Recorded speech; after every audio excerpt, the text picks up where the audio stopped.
Welcome to Boiling Point, the podcast to motivate ever-evolving entrepreneurs and forward-thinking movement pioneers. Our hosts, filmmaker Greg Hemmings and executive coach Dave Vale, are turning up the heat in the world's business communities. Our interviews with entrepreneurs, thought leaders, and movement makers are raising the temperature of inspiration.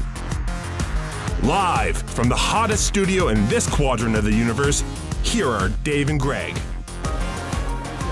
Dave, we're back on the Boiling Point, man. How's your last half hour? Great in between interviews. Everything's good. I got rehydrated, got a little food in me. It was, and I'm excited about the next conversation we're going to have with, and we were, when we want a big shout out to Michelle, right, Greg? Yeah. She's our professionally persistent professional and it's Sales Schema, so she's very good at what she does. I was going to say and that's Dan speaking right now. It's who is our guest? We're going to get to introduce himself in a second. But what she did, I think, is pretty important in this conversation. Is that persistence and we'll get into that in a second. But it was not lost on either Greg or I. Who have our own kind of constant hustle going and staying in front and in touch and all that kind of stuff. So shout out to her, and she speaks very highly of you and sent a nice little bio. So welcome to the show, Dan Englander. Is that right? Yeah, Englander. Same. The country with an ER, basically. I Canadianized it. I apologize. It works. Same thing. It works. Yeah. It's like my last name is actually Vale, but it's spelt veal, so I just kind of go with whatever people decide they want to use. So Dan, tell us a little bit about, or for our listeners, a little bit about you and your background and Sales Schema.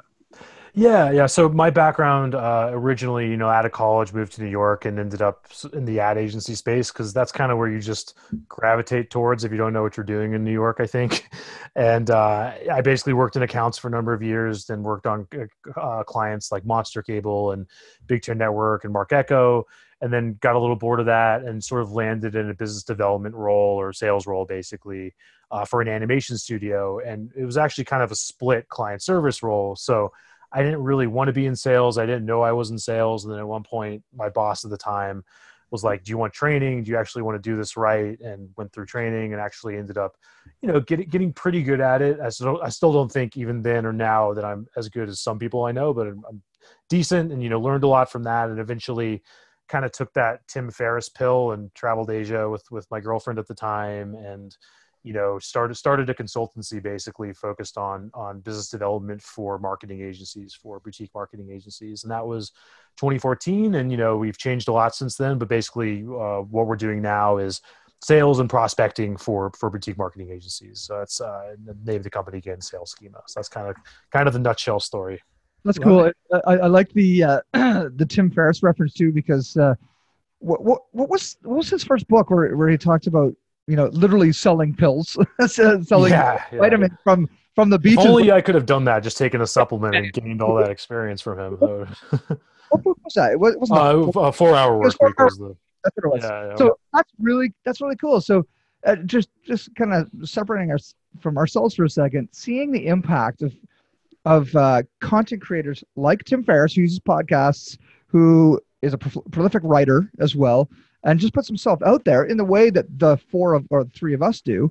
Look at the impact on people like you. And like Seth Godin is another big hero for Dave and I. We've had Seth on our show for a couple episodes. And there's these people who've been able to leverage these tools pretty much from the comfort of their own home, if you will, and inspire people to do business in real creative ways. And you are a living example of that.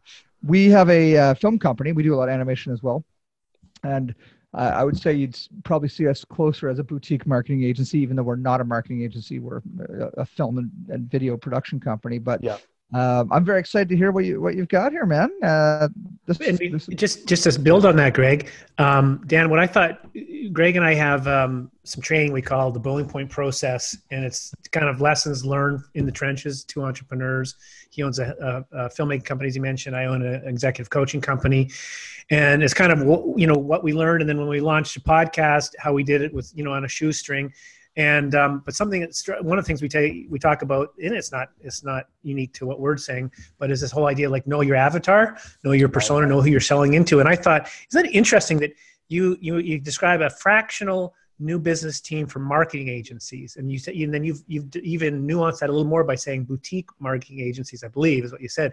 Yeah. So how did you land on that? And because that in itself, Dan, I find is really hard for a lot of us to do because in theory you could probably do it for virtually any company out there, right?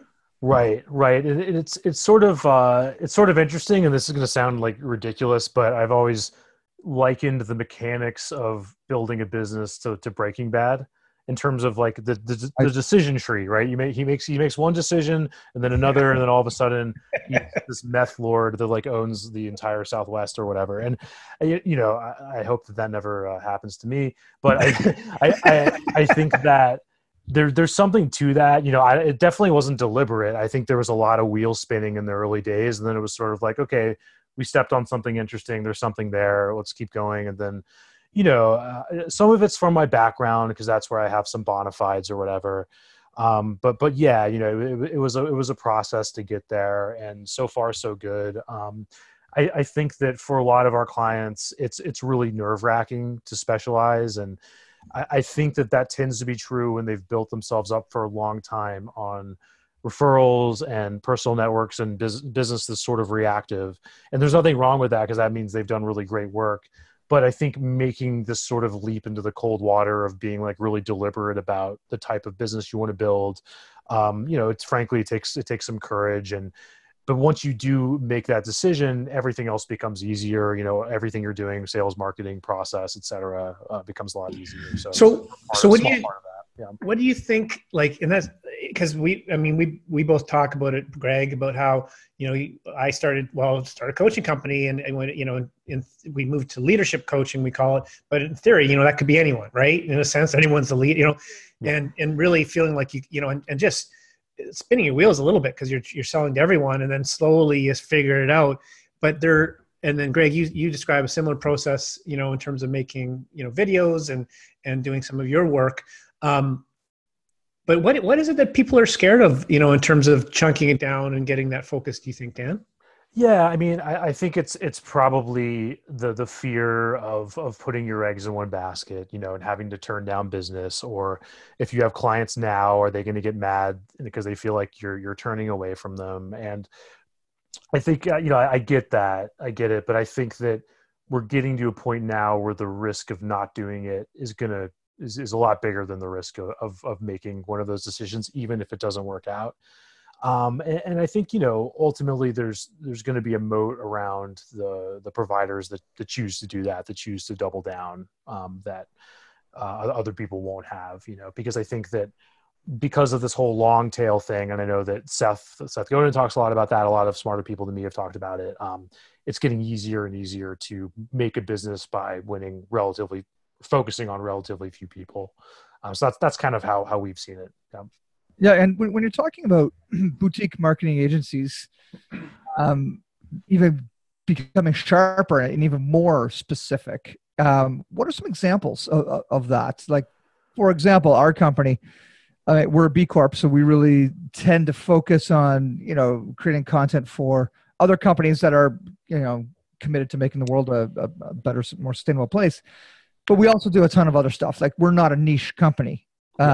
Always wanted to be, but we are not, because we just make really great films, and, but walk us through, if we were a client, for example, serving a lot of good companies, but how do you get that whole team on board to say, you know what, let's carve all this off. This is your laser focused niche. How does that work? Yeah, it's a good question. And I think a good point is that I used to think of it, I used to refer to it as niching. And I think that's not the best way to put it. I think the best way to put it is specialization. So specialization can happen by focusing on an industry. On one industry, it could happen by focusing on a few industries that have similarities. So for example, we've had clients that focus on banking, law, and aspects of healthcare. And those all have, a lot of compliance, a lot of crap that most people can't deal with. So that's another way that they've specialized. We've had, creative shops that focus on just one big vertical. Then we have had other agencies that do things that are really specialized in terms of the technology or the service, or they're like, we're going to make you so much ROI that they can afford to work with almost anyone. But I think the main point is, being able to choose a place in which you play. I think that Drew McClellan, who perhaps you guys should have on, he's an agency management consultant. We're pretty close. He was on our podcast recently, and he made the point that, a lot of the times there's connective tissue between different areas that agencies are working with. And also, I was skeptical about my own approach, through this. Like, I think that my whole thing was like, what if you focused on restaurants 6 months ago? Wouldn't you be in a really rough spot like right now? And I brought that up with Drew, and he was like, you know what? No, I have agencies that focus only on restaurants, and their phones are ringing off the hook because these companies are looking for leaders right now. Mm-hmm. So hopefully that's not too meandering, and that's something to some context we've gotten. Yeah, no, I think that's really, really good. And what you're finding is, if the specialization is tweaked, that these companies are doing better. Yeah, for sure. And a lot of the times, we're not like a big positioning or like consulting a company. Like maybe you guys are helping out with more, where we're more of a part of it. But I think the exercise of having to do lead generation kind of makes our clients have to figure this out a little faster. But yeah, a lot of the times it is tweaking. It is kind of repackaging, and I think the biggest issue we see, and this is perhaps goes beyond just agencies, is there's a lot of focus on me, a lot of me syndrome, as opposed to thinking about the person you're talking to and what they're up against and building the marketing around that. And I think when you're looking at like the best copywriters in the world, like old school direct response copywriting, it's all second person. It's all about the reader. But then when you go on lots of websites, lots of agency sites, it's very self-congratulatory. It's, check out this, check out that. And I get it. Like, we've done the same thing. We've made the same, fallen into the same traps, but it's something to think about. Yeah. You're also an author, and looks like you got 2 books that I'm at least probably a couple coming out in the future, I would imagine, but Mastering Account Management and the B2B Sales Blueprint. So how do those inform, what you do? And I mean, actually, I'm always, maybe I'll back up a little bit. Writing a book's hard, I imagine. I've never done it. And I really admire people that put a stake in the ground and actually do it. So tell me a little bit about what caused you to do it, and who your audience for these books is. Yeah. So the first one, Mastering Account Management, was basically it started out with me getting drinks with a friend who was really into self-publishing. And he was like, you should write a book about everything that you're complaining to me about and all these problems you're dealing with all the time. This is Mike Fishbein. It's a good friend. And then I said, that's ridiculous. You can't just write a book. That's something that like special smart people do. And he was like, well, you went to college. Did you write a thesis in college? Did you ever write a long paper? And I was like, yeah. He's like, well, a business book isn't that much longer. You can do this. And then I was like, all right, let me give it a shot. And that ended up becoming the first book. And at the time, it was focused basically on this so-called account management role, which I think can mean a million different things in a million different situations. But the way that I defined it was people that are in a split sales and customer service or client service role. And how do you balance that undertaking? So that's who it was geared towards. And I ended up, working with people of all stripes. I worked with people in the tech world, people in the agency world, and so on, kind of at the early stages of my consultancy now. And then the B2B Sales Blueprint role was much more nitty-gritty tactical. If it got into software and list building and all this other stuff. So there's things in that need to be updated now, but I think the gist of it's still okay. So that's kind of the nutshell explanation of those. And I would love to write another book at some point. But I think that if I did it again, I would want to devote like a whole year to it and really make it huge and something special. And I don't know when that's going to be in the cards, but we'll see. Yeah. I was thinking about that whole, this account. Well, you brought up earlier, and it sounds like it's from this first role you had, but and Greg, we're running into this, where it's a combination of sales, but also account management. Oh yeah. And, as kind of smaller firms, and and it's tricky, because like there's this idea of acquiring new clients, which is a great idea, but man, if you can really manage accounts properly, it feels to me like there's so much, or at least in my space, there's so much more opportunity with the existing clients we have, that we just gotta do a better job of continuing to stay in touch and remind what we do and evolve our services to support the account and all that kind of thing. Yeah. But I am selling, right? You know what Right. I mean? Yeah. Like you can't. I don't know. For me, they're just, and even when I say business development, it has everything kind of mashed in together. In my head, and I haven't done a good job saying this is marketing and this is sales and this is account management, but I've kind of always mashed it in terms of business development, and we would both do B2B as well, and It feels like it's there's a bit of an art, right, and as well as some of the more technical pieces of it. Yeah, there absolutely is. And I think that obviously there's a balance that has to happen between, prospecting new business versus farming existing business.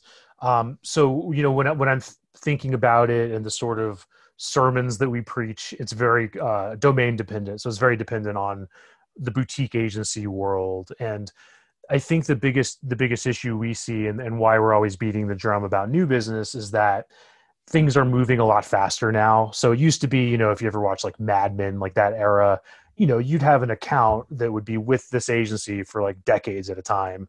Right. And the agency would do almost everything. And that's obviously changed. Brands are just bouncing around a lot more. Most brands, they might be working with an agency of record, but then they're also working with a whole bunch of other little agencies. Most brands aren't even doing the AOR thing, and they're constantly testing stuff. They're moving fast. So there can't be too much emphasis just on farming. There also has to be a big hunter's mentality. And the big problem is, a lot of the agencies we encounter just haven't prioritized that yet. So that's obviously what we're helping with. And I'm sure you guys are doing a lot of that too. Yeah. Well, I mean, it's interesting because previous to COVID, we felt the need to really put our foot on the gas on developing new business, because we live in a part of the world, Atlantic Canada, that has helped both of our companies be quite successful. I would suggest that both of our companies are of the largest of what we do in this part of the world, and but there's a limit to what the opportunity is in this geographic area, right? Yeah. And because we've been operating for 15 plus years, we are the go-to people that people know, and we continue to farm our existing relationships. But, a number of months ago, we started to really shift that and actively start to pursue new markets, specifically in the U.S. That we've been nurturing that for a few years, but really going a little bit more intentional into those areas. And now COVID hits, and within 2 or 3 days, we pivot right over to animation, and that's been our export, and that's all new business opportunity. Like that's not us sending film crews out anymore. So everything you're saying is really resonating with us, with what we're doing, which is really cool, and it's refreshing to hear, because it's not a normal instinct, actually. I find for most entrepreneurs to be the hunter. It's not it's not comfortable, but it's critical. Yeah, exactly. And I think that's very, smart of you guys to go in that direction. And yeah, it reminds me of that Peter Thiel quote, love him or hate him. It's a good quote. And it's basically like, if you're in a small business, you're in a startup, whatever, look around you. Do you see any salespeople? If not, then you're the salesperson. And so that's kind of how it goes. And I still encounter agencies and other companies that have been around sometimes for decades, and they just haven't had to do it yet. They've been able to survive on, sometimes making millions, being around for forever and doing this. but it gets to a point, I think, more and more recently where it's just not enough anymore. You know, like a big account leaves you due to forces outside of your control. And the conversation to fill their spot should have been happening, you know, months ago. So I think that, you know, more and more of not just the agency world, but the whole world's kind of waking up to that need. And I think the good news is that it doesn't have to be, you know, an aggressive thing. It doesn't have to be this sort of like high friction, unnatural thing. I think a better way to think of it is you're selling, you're teaching, or you're learning every day with your market. And as long as you're kind of getting up and going to the gym or brushing your teeth, and if you think of it the same way, you'll be okay with this, you know? You know what? That's such a good way to put it, because I think, you know, you just, when you say sales, a lot of people feel naturally uncomfortable with that, right? Like right. It conjures up all the images, and I work with a lot of car guys, so I don't want to make fun of, you know, but you know, you can know the stereotypes that kind of often come with sales. And yet, and it's interesting because, you know, and we both do business, you know, across Canada and the States and abroad. But we have a heavy consultation business here. And what I've noticed, and this maybe it's not unique to Atlantic Canada, but, you know, there's a lot of really good practitioners, you know, and they're excellent at whatever that thing is they do. But that's not enough to be good at it. You have to tell your story, and you have to, you know, educate the market and what you do. And you have to be out there, you know, whatever you want to call it. It's really hunting for new business. Yeah. And it seems like a real barrier for a lot of smaller businesses. And then you see this struggle where they'll hire a salesperson and it won't work out. So like there must be a lot of pull for this idea of a fractional, you know, like a team like the Sales Schema to come in to support what the boutique agency is doing, versus try to bring in their own person and probably spend more money. And then you're really reliant on that one resource. Yeah, and it's a good point. I appreciate the plug. I think that it's what's tough, and what we can never do is basically doing the one-to-one sales interaction, you know, a conversation, being able to sell a complex service. That's pretty much an in-house role, no matter how you cut it. You know, what we're doing is getting the first dates lined up and that sort of thing. I think the challenge, you know, whether people hire us or try to build or do, you know, some or all of what we do in-house, is that if you try to hire that high-level salesperson too early, it's a little bit like getting a driver before you have a car for them. And that's one of the most common things you run across is, you know, I can't tell you how many times I've heard, oh yeah, we hired the salesperson. They said they were awesome. Of course they did, because they're a salesperson. That's what they did. Exactly. And, you know, we paid them 6 figures and all this stuff. And then, you know, 90 days later, they've run through their Rolodex and there's nothing for them. So, you know, high level salespeople are good when they're supported, when they're nurtured, when they're given marketing resources, to get on calls and get on meetings. The skill set of getting these meetings teed up and marketing, you know, all these things that kind of mesh together is part art, part science. It's some of it's very tedious. And that's, you know, a lot of what we're looking to help our clients with. So I think that, you know, for your listeners that are like, okay, I need to get my act together, I need to get out there and hunt. The thing to do might not be hiring somebody to do what only you can do. It might be, you know, investing more of yourself or getting help and getting new opportunities teed up. And then once you have that process built, plug the expensive person into it. Basically, that's kind of our experience. Yeah, anyway. I find that's the pain and that's the work that so many, I say, because I'm one of them, and I'm over it now. It took me a number of years, but you know, we've hired a number of senior salespeople at those figures that you're talking about over the years, and all good people, excellent sales. But I always brought them in from the software world, where they're essentially selling a widget, a really technical widget, of course. But what I realized, what they weren't able to do because they weren't filmmakers, is sell a creative. Yeah. So they're constantly needing, and in a way, we set them up not for success because they needed the creative resources of the team to help them sell the project, which took up all the time of, you know. And we realized that if you're not a filmmaker in Hemmings House, you're going to have a very difficult time selling Hemmings House. So we're like right down to our our editors. You know, everybody wears a sales hat to some capacity in how they interact with the clients and upsell. And it's, you know, turning into a sales organization was a weird thing for a creative shop, but it totally works. And I'm giving thumbs up to the direction that you're pushing for sure.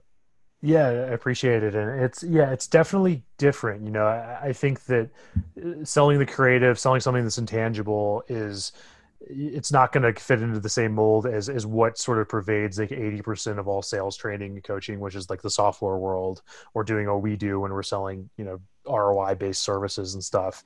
But I do think that there's also advantages to it. And that's that, you know, you get to use visuals in a way that nobody else can. You get to really focus on something that's going to capture people's hearts instead of just their minds. So it's a different process, but it can be fun in its own way, I think.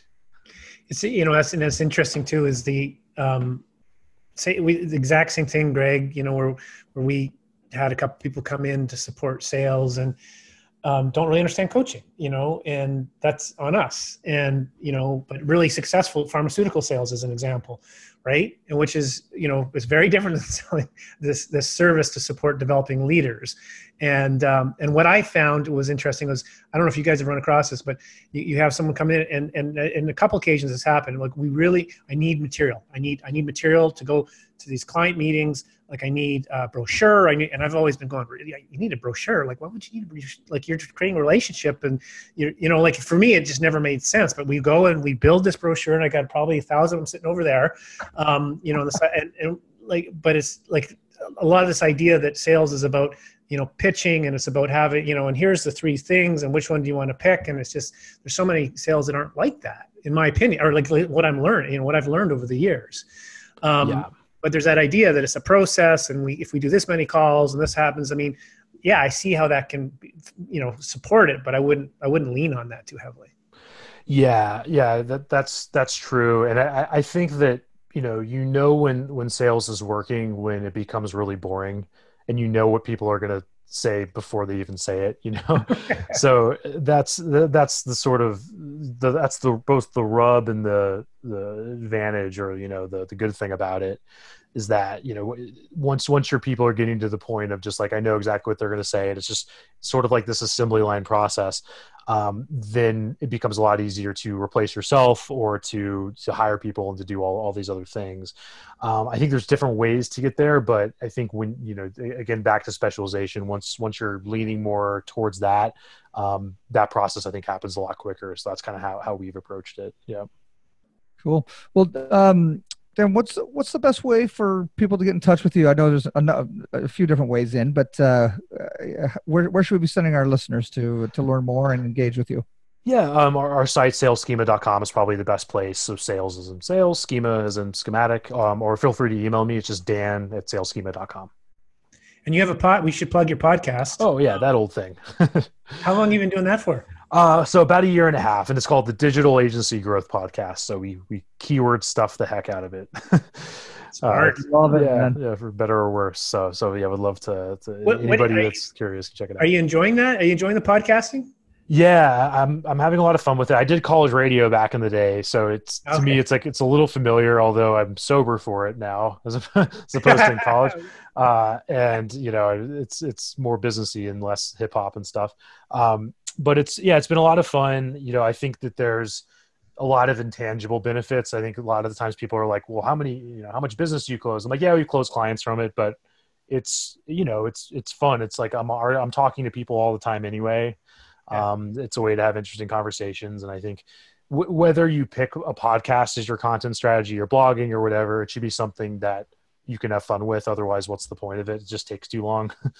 So, amen. Totally. Yeah. I mean, Greg and I are big believers in that. And it is a bit, I mean, we definitely have closed a business, Greg, as a result of this, doing this for 6 odd years. But if that was the only purpose, we would have given up a long time ago, because we actually have a lot of fun and we get to meet cool people like you. One last thing before you go, Brazilian Jiu-Jitsu, I saw that in your bio, and I have a fascination with it. And I recently learned it's much harder to actually get on a mat and try it out than it is to watch it and appreciate it.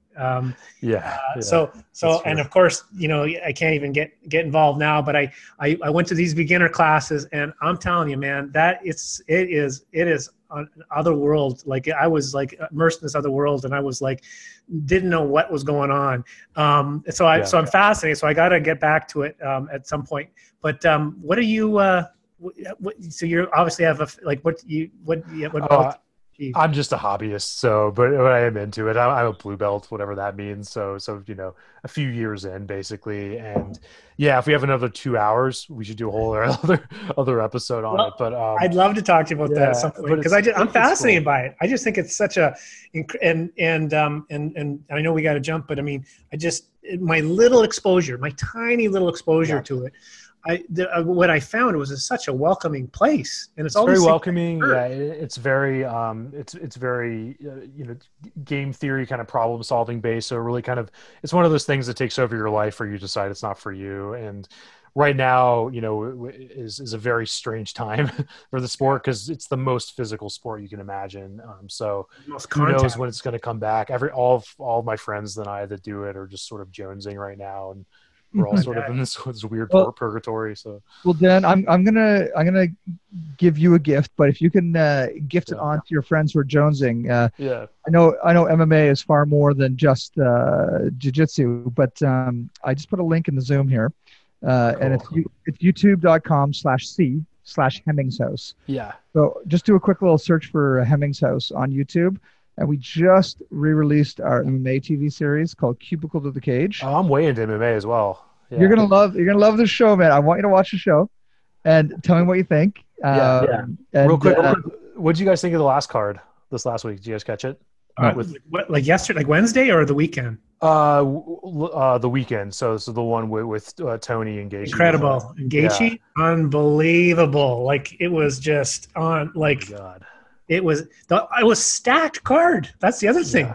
Like I was so going into it, and I got on with a bunch of buddies. I grew up in Northern Canada, the Yukon.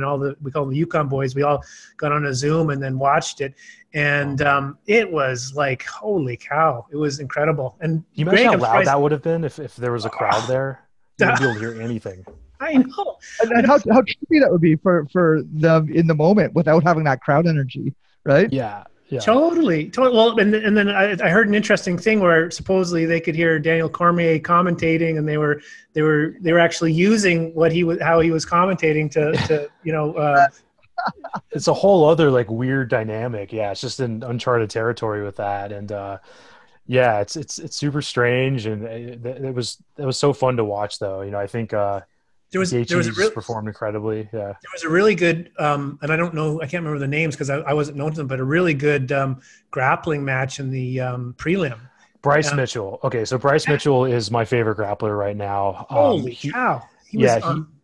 He's great. He's great. He's like, you know, he trains in Arkansas. He lives on a farm. There's a story on YouTube that it could be fake, but I think it's real, where he was hunting and he rear naked choked a deer. Because he like ran out of arrows and he snuck up behind it, and I think he's telling the truth. If you hear it, it's in depth enough. There's enough detail, but he's awesome, and yeah, he just dominated. I was like, and again, me the neophyte, but just really appreciate the art. Watching that was like, you know, like he's on another level. But you got to check out Greg's Cubicle to the Cage. It's pretty cool. It's about guys that go literally from behind a desk in a tech company to fighting, into pro fight. It became pro fighters as a result. Oh, cool. Have you guys watched Rough and Rowdy, by the way? No. Oh, so Barstool Sports has this league called Rough and Rowdy, where it's like they do it in like coal mining towns in the U.S. Oh, cool. And it's kind of like that. It's like it's way dirty, but it's pretty entertaining. Okay, man. Well, this is good. So watch it if you can, and I'd love to get your opinion as somebody who's into it, and that'd be awesome. And thanks for being on the podcast with us, man. Really nice meeting you, Dan. Yeah, likewise, guys. Thanks so much for having me. It's a lot of fun. Take care, buddy. Awesome. Take care. See ya. Thanks for checking out this episode of Boiling Point. Remember to rate and subscribe to us on iTunes and follow us on Twitter at Boiling Point Pod.